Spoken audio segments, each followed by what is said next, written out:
बाबा मुक्तिधाम को कैसे याद करें? है मुक्तिधाम को कैसे याद करें? मुक्तिधाम को कैसे याद करें?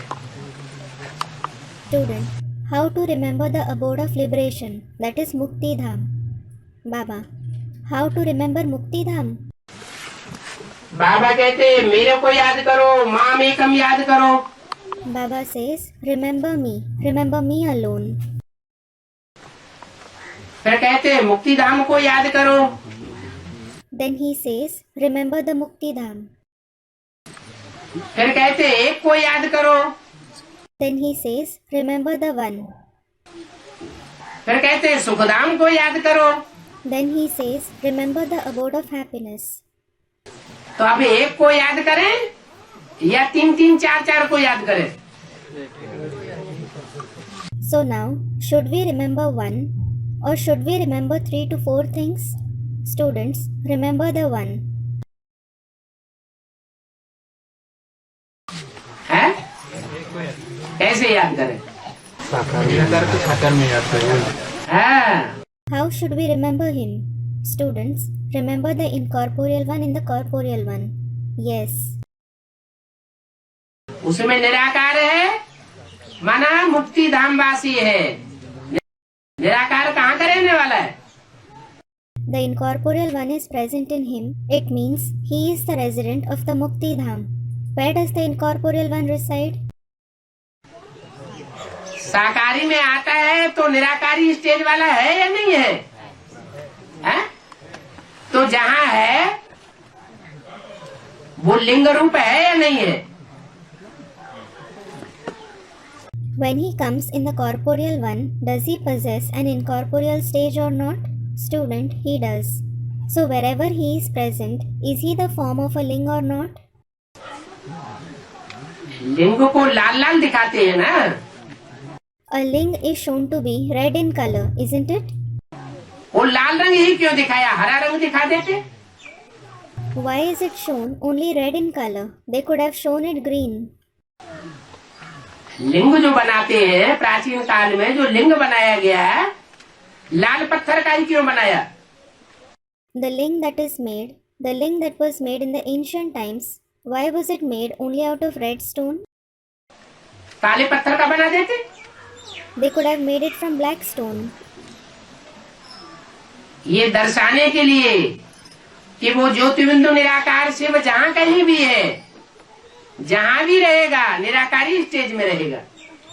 It was to show that wherever that point of light incorporeal Shiv is present, wherever he will be present, he will be in an incorporeal stage. जहाँ रहेगा वो मुक्ति धाम है। Wherever he stays, that is Mukti Dham. अभी भी बहुत से बच्चे ये अनुभव करते हैं जो आस्थावान हैं, निश्चय बुद्धि विजयते की लिस्ट वाले हैं। वो अनुभव करते हैं कि बाबा का फोन आता है तो सब भूल जाते हैं। Even now, many children who have faith, who are in the list of Nishchay Buddhi Vijayate, meaning those with a faithful intellect who become victorious, they experience that whenever they receive Baba's phone call, they forget everything. निसंकल्पी stage क्यों बन जाती है? Why does the stage become free of thoughts? क्या कारण है? What is the reason? Nehru ji जब भाषण देते थे तो जो अच्छे अच्छे विरोधी थे उनके, वो भी चेंज हो जाते थे। When Nehruji used to deliver a speech, even his worst opponents changed. क्यों हो जाते थे? Why did they change? ये प्रभाव से प्रभावित होने वाली बात। This is about getting influenced. निराकारी स्टेज एक ऐसी स्टेज है जो सारी दुनिया को चेंज करती है। The incorporeal stage is such a stage which changes the entire world. निराकारी दृष्टि, निराकारी वृत्ति सारी दुनिया को शांति धाम वासी बनाने वाली है। The incorporeal vision, the incorporeal attitude will make the entire world reside in the abode of peace. इसलिए शिव जिस तन में प्रवेश करता है और वो तनधारी संपन्न स्टेज में जब संसार के सामने प्रत्यक्ष होता है तो वो तन ही जैसे परम धाम है। This is why the body in which Shiv enters, and when that bodily being is revealed in the world in his perfect stage, then that body itself is like the supreme abode. मुक्ति धाम है, It is Mukti Dham. बाप का रहने का घर है, It is the home where the Father lives. तो मुक्ति धाम को याद करो। So remember the Mukti Dham. जबकि कहते हैं मुक्ति धाम जड़ तत्व है। Actually, he says Mukti Dham is an inert element. तो जिस तन में प्रवेश करते हैं वो जड़ है या चैतन्य है? The body in which he enters, is it inert or living?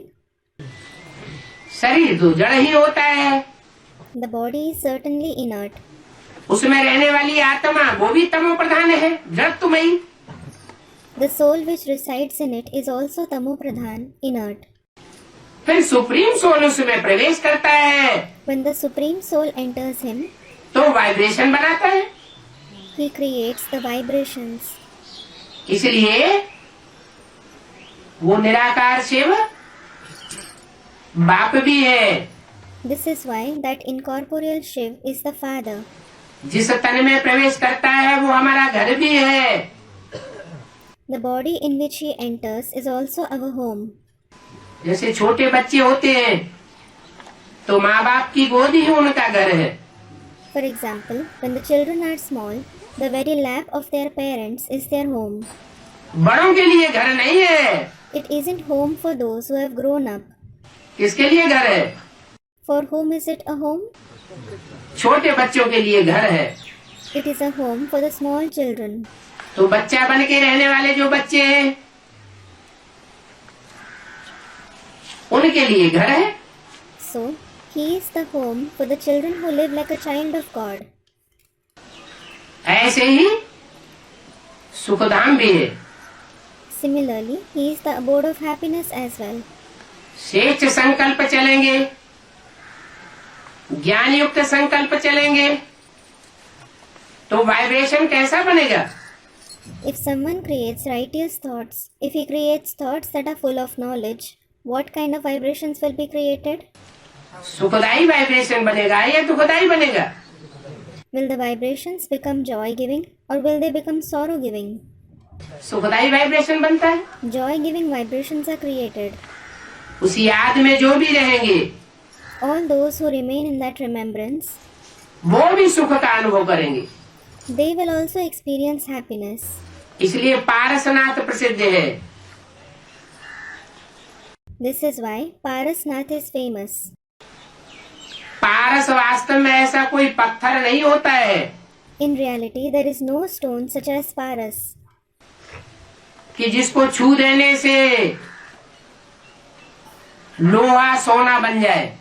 which transforms iron into gold on being touched with it. ये लोहे जैसी तमो प्रधान आत्माएं उसके संसर्ग में संपर्क में जब आती हैं तो पारसनाथ के संग में आकर सोने जैसी सच्ची बन जाती है। When these iron-like degraded souls come in his contact and connection, they become true like gold coming in the company of Parasnath. उसकी यादगार है। It is his Yadgar. वो सुखधाम भी है, शांति धाम भी है He is the abode of happiness, the abode of peace, और हमारा शांति धाम में रहने वाला बाप भी है। and he is also our Father who resides in the abode of peace. अलग अलग है ही नहीं। They aren't different at all. मन को सेट करने की बात है। It is about setting the mind.